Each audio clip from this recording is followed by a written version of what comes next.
In this video, I'm going to show you two ways we can sharpen part of an image using Photoshop elements. So method number one is we're going to use the Adjust Sharpness tool under Enhance. So I'm going to duplicate this layer and then we go to Adjust Sharpness. In here, what we need to do is we need to set a radius and an amount that's going to sharpen the area that we need to sharpen. In the original photograph, the eyes and across the forehead of this animal were a bit on the soft side, and it would be better if those were sharper. Now, we're never going to get this perfectly sharp. To do that, you need to get a sharp photo in the first place. But this can help a photo. So what I'm going to do is I'm going to set the radius first. Oh, and what we also need to do is make sure we're going to use remove lens blur. You've got three options here of motion blur or Gaussian blur. This isn't Gaussian blur, this is lens blur. And then we're going to adjust the radius such that we can get the right amount of detail back, or an amount of detail back that we're happy with in the area that we're going to sharpen. We can also then, I think that's probably a little bit too much, we can then also adjust the amount to see just how that works, how much we get in there. And then we just say OK. Now this is going to sharpen the whole photo.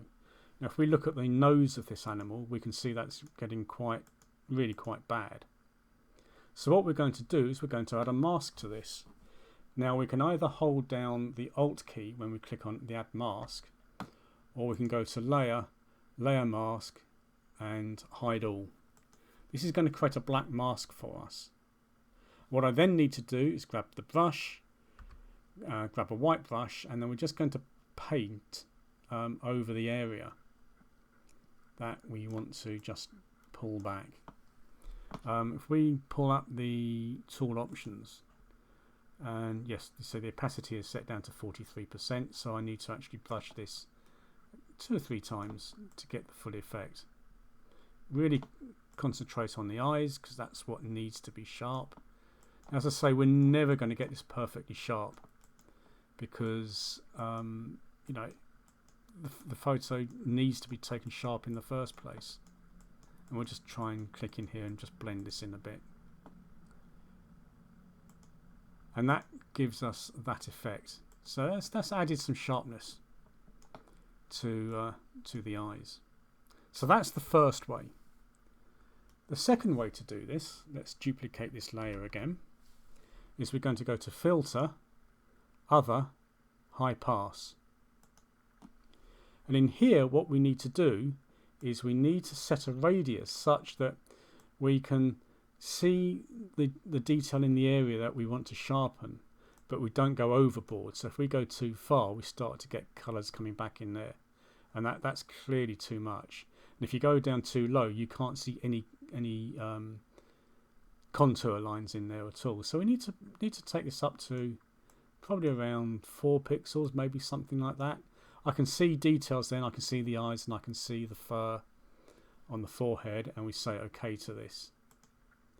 And then that gives us this grey layer. Then the next thing I need to do, or the final thing I need to do at this stage, is set the blend mode down to linear light. And that gives us that sharpness. Again, the problem is that it's added sharpness everywhere, which is not what we want. So we'll add a black mask, and then with the white brush we'll just paint in the area that we need, like this.